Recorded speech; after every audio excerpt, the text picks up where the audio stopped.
ቁርአንን በየቀኑ እየቀራ ዲፕሬሽን ገጠመኝ ካለ እኔ እጠየቃለሁ ይላል። በትክክል በቀን አንድ ጁዝ እየቀራ ጭንቀት ከተሰማ እኔ መጠጠይቀኝ ይላል። ነጮቹ ነው የሚሉት።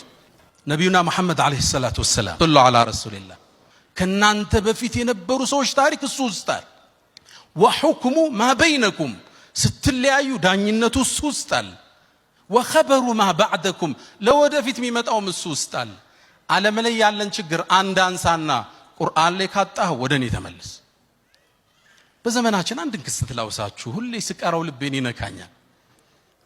አንዲት ከተማ አለች አይደል ዓለማችን ላይ በዚህ 3 ዓመት የወደመች ህንጻዎቿ የፈረሱ ህፃናት ያለቁባት ቦምብ የዘነበባት ከተማ አለች አይደል? እሷ ማን ነች? ገዘቱል ዒዛ።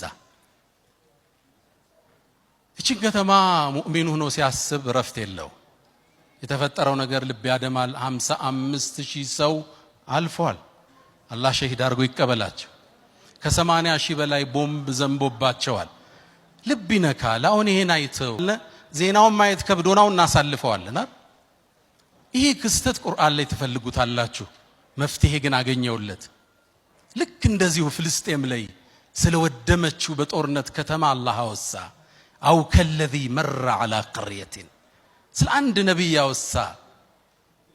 በከተማይቱ ያለፈው ፈርሳያት አው ከለዚ መረ ዐላ ቀርየቲን وهي خاوية على عروشها فقال بلوم مال እንደኔና እንዳንተ أن يحيي هذه الله بعد موتها እቺን ከተማ እንዴት ነው ጌታ ህይወት ሊሰጣትም ይችላል? አላህ 100 ዓመት አስተኝቶት ከተማዋን ለውጦ አሳየው። ተለውጣና ያት ዘንድ ተስፋ አረጋለሁ ኢንሻአላህ።